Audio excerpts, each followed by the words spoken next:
Kamusta mga ate, kuya, beshi? Si Chari po ito mula sa The Sun, Moon, Stars, PH Tarot. Ipapaalam ko lang po na ito po ay isang general read o pangkahalatang pagbabasa at maaring hindi lahat ay magtugma sa inyong sitwasyon. I-check din nyo ang inyong Moon, Rising at Venus sign. Baka doon mas tumugma ang read para sa inyo. At kung ang mensahe ay tama sa inyo, paki-like lang po at mag-subscribe kung hindi pa ninyo ito ginagawa. Okay, mag-umpisa na po tayo.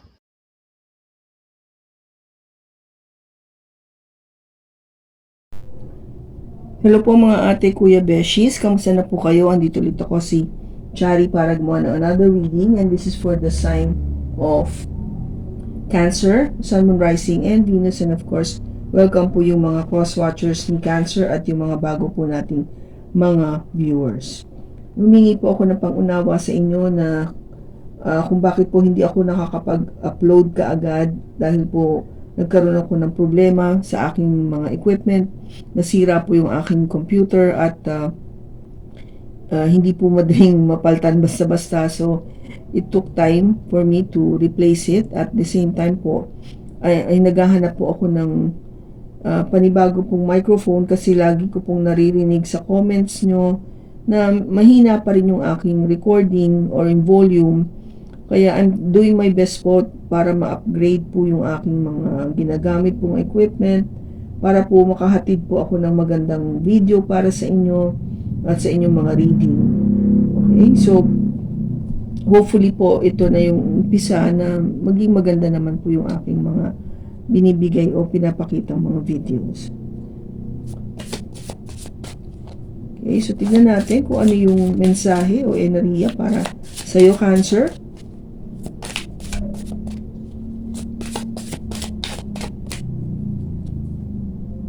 I was hurt by you.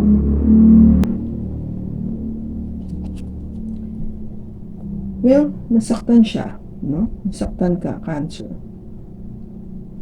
Ganun kasimple. May nagawa yung person o ikaw, may nagawa ka sa person mo, kaya nasaktan.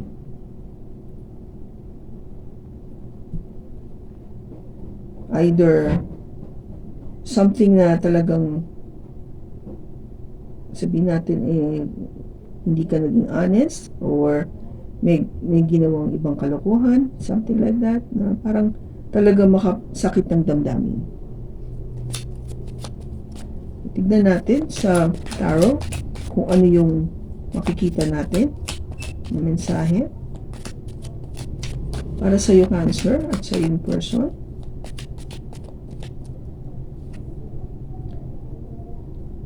The Knight of Wands, the Lovers,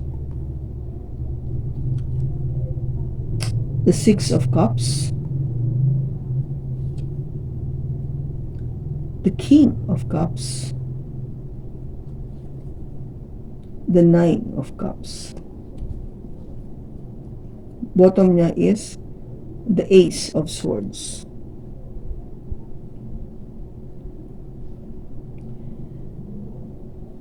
Okay, Cancer. Ang first card mo dito ay the Knight of Wands. Itong enerhiya na to, ito yung tinatawag natin na hindi ka sigurado. Okay, hindi ka sigurado sa tao na to. Kasi hindi siya consistent. Hindi siya ganun palagi. Okay? So, in putting it in simple words, hindi siya ganun palagi.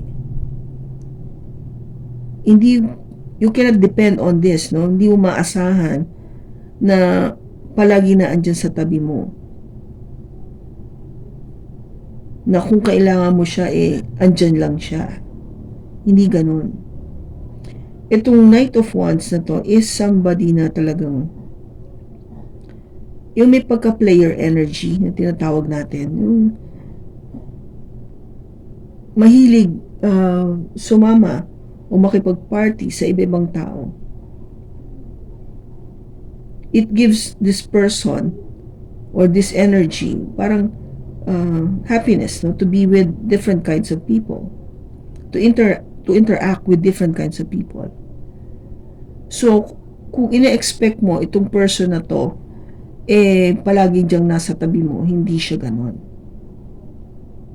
which is frustrating, di ba, kung ganon yung expectations mo sa kanya. So you might see this to be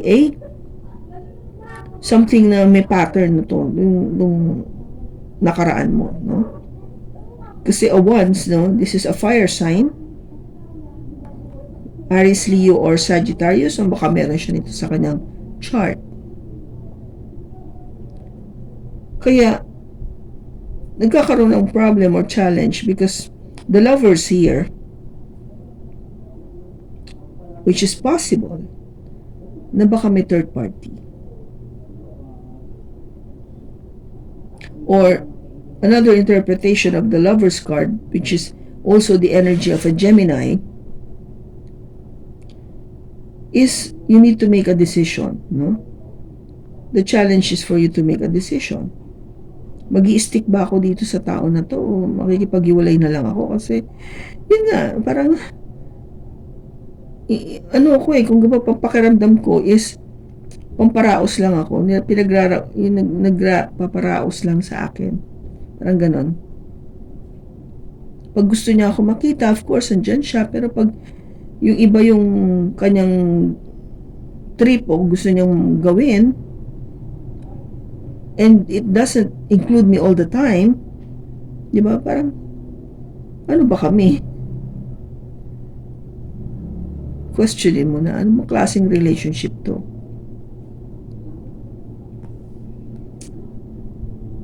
Now, you're thinking of somebody from the past, no? Six of Cups. Kasi itong Six of Cups na to is somebody na you're wishing to come back, no? Nagwi-wish ka na sana bumalik siya. Sana magkita kami muli. Magkaroon kami ng communication. No? Magkasundo kami ulit. Because, maybe this person from the past, mas okay kayong dalawa. No? Kung gaba parang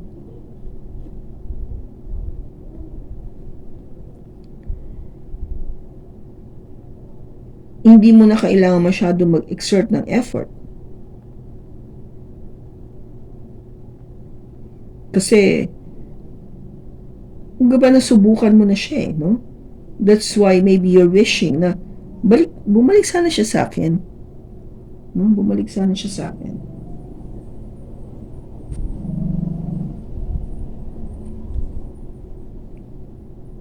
Unlike this other one, na talagang parang hindi mo maintindihan kung nasa na. Itong person from the past, exactly. Ito yung parang hinahanap-hanap mo na qualities nasa kanya. You know why? Because yung person from the past mo talagang may pagmamahal sa'yo. And also, ikaw, I think you also love this person.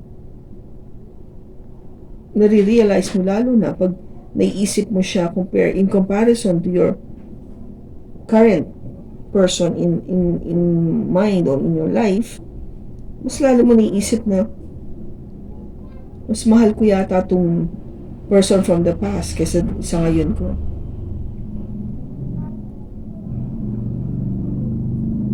And of course, kung gusto mong maging outcome with this person from the past, maging kayo na ulit. Kasi it will be a wish fulfillment for you. Magiging isang malaking katuparan na maging kayo muli. Kesa dito sa person na to na nasa, alam mo yung in and out.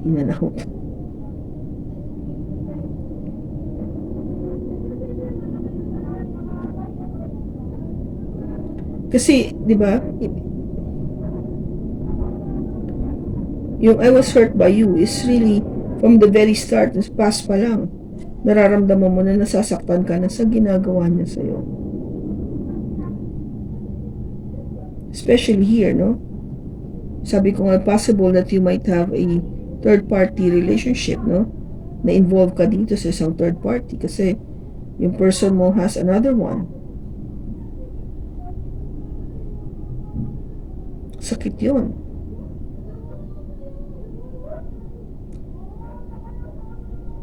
Yung end ng card dito natin is the Ace of Swords, which is what you wanted to find out. The truth, no? Yung katotohanan. Ano bang totoo? Ano bang meron talaga? Meron ba akong kalaban? Meron bang iba? Dalawa ba kami? Sino? Yung mga ganon. Gusto mong malaman, gusto mag-usap kayo. Para klaro, di ba? Kasi hindi mo maintindihan. Mahirap yung may lihim, mahirap yung nanguhula ka lang or you're trying to speculate. Parang, hindi, ganito yan. Tingin ko you're not sure. It's better that the person will tell you straight kung ano talaga yung sitwasyon. Bakit andito yung Knight of Wands? Bakit andito yung Knight of Wands? We have the Eight of Swords, the Three of Pentacles, and the Five of Cups.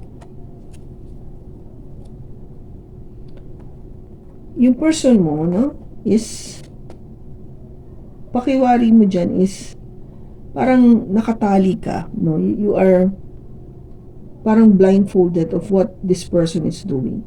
As if you don't know anything kung ano yung tinatakbo nitong person na to. You're hoping na sana maging okay kayo, no? Ma-work out niyo yung relationship.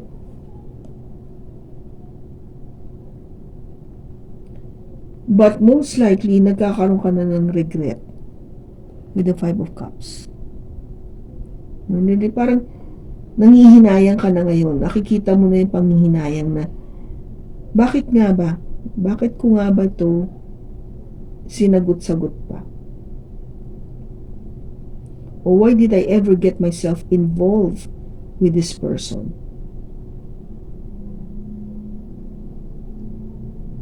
Samantalang parang alam mo yung lagi niya ako sinasaktan. Nasasaktan ako sa mga aksyon na ginagawa niya. Bakit andito yung Lovers? Bakit andito yung Lovers? We have the King of Wands, the Two of Wands, and the Two of Cups. Itong lover na to, yeah, siya ay tingin ko fire sign. You're dealing with the fire sign Cancer. Meron siya nitong Aries, Leo, or Sagittarius, or meron siya nito sa kanyang chart. You find this person kasi, itong King of Wands na to, very attractive. Good looking, or handsome, or beautiful. No? Tingita si resonates. Talagang wala kang masasabi dito kasi magaling yung personality. Magaling manamit, may tsura, may personalidad, masarap siya kasama sa party, very entertaining, mag-e-enjoy ka, no? Talagang, in terms of yung talagang physical aspects and personality-wise, this person is okay. But with the Two of Wands, parang you're still trying to make a very logical decision. Ano na bang gagawin ko dito? Is this person the love of my life? Kasi dito yung Two of Cups, no?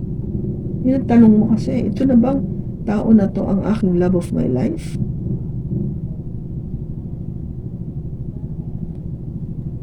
Yung lover mo, no? Person mo.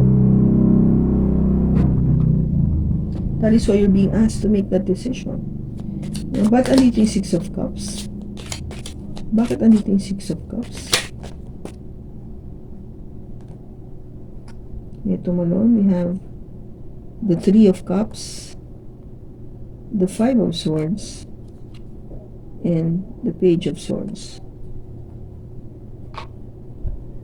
Yung person from the past mo is somebody na talagang you enjoy going out with, no? Having dates, no? Getting parang having a date, yung mga tipong gano'n, or get together.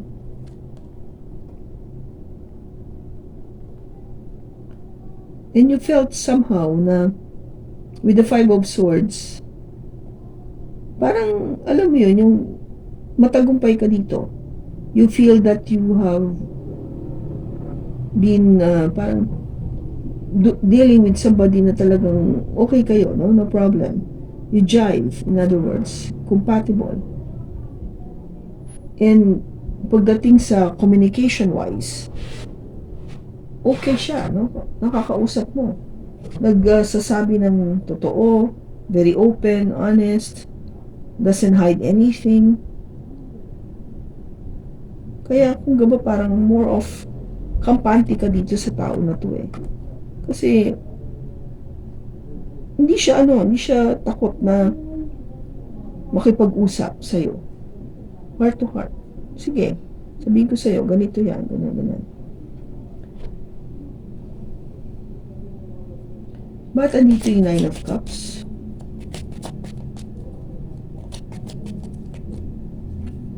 We have the Tower, the Devil, and the Ten of Pentacles. Magiging wish fulfillment ito sa iyo kasi if you are talking about the person from the past, kasi something that truly unexpected, hindi mo inaasahan na magiging siya o babalik siya sa iyo kasi you felt that this person is not good for you. Hindi siya yung para sa iyo.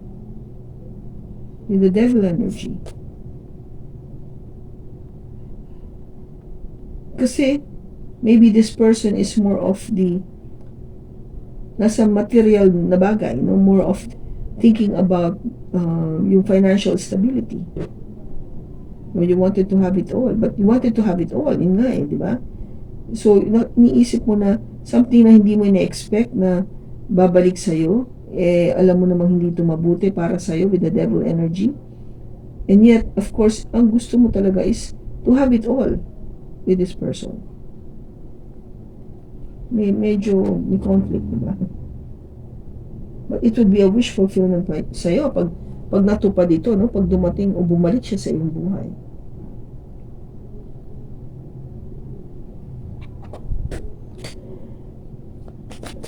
Babalik ba yung person from the past? Si Cancer? This is your no. So may regret talaga. No? You don't have to wait. Kasi hindi na yun. I don't think babalik siya.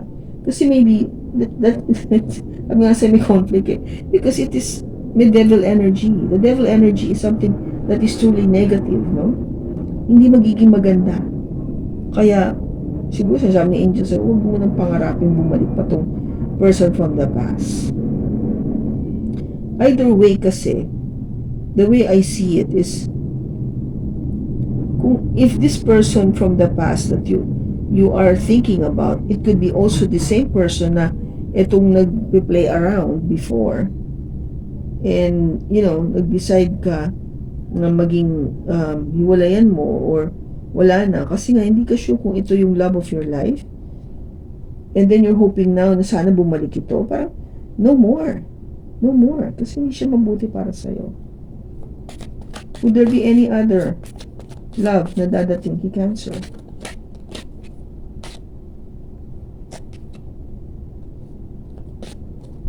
Would there be another love coming in para kay Cancer?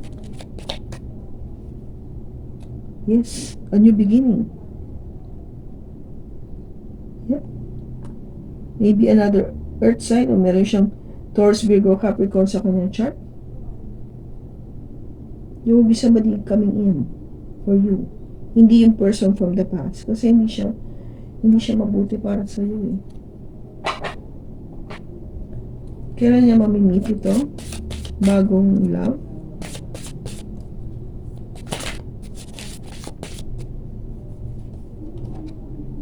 Things will unfold as they are meant to. Okay? So, mangyayari yan kapag panahon na mangyari ito. So, ang importante is, there's somebody coming in na bago. Ang dumating na yung tinatawag natin God's perfect timing. Ano pa yung message for Cancer? Indecision. It says here, I use my intuition in all aspects of life. Okay, so kung meron kang parang you cannot make any decision or this indecision, use your intuition or your gut feel para makagawa ka ng tamang decision sa buhay. Kasi dito parang, di ba, medyo magulo ka pa. Magulo yung isipan mo, sana bumalik yung person from the past. But it is not meant for you. Hindi siya para sa'yo. And it won't bring, sabihin yung dala niya is devil energy. So it's not a good thing for you. Kahit na sabihin natin na gusto mo to have all of this 10 of Pentacles with this person, hindi siya para doon. Nilalayo ka ni God from this person because there is somebody coming in, not now, maybe later, kasi depending things will unfold as they are meant to. Kailan siya dapat? At least you know that there is someone coming in. Okay? Habang iniintay mo siya, just do what you're doing, enjoy your life, focus on yourself, focus on self-love, para alam mo, pagdating niya, you know exactly your worth. Diba? Alam mo yung worth mo na. Alam mo na kung paano ka dapat mahalin. And you can convey that to that person coming in. So, kung kanino mang energy itong nakuha natin for Cancer, maraming salamat sa pagsama mo sa akin sa pagbasa na to. Sa susunod po muli, sana nakatulong ito sa inyo ng malaki. Sa susunod po muli, ingat ka and God bless.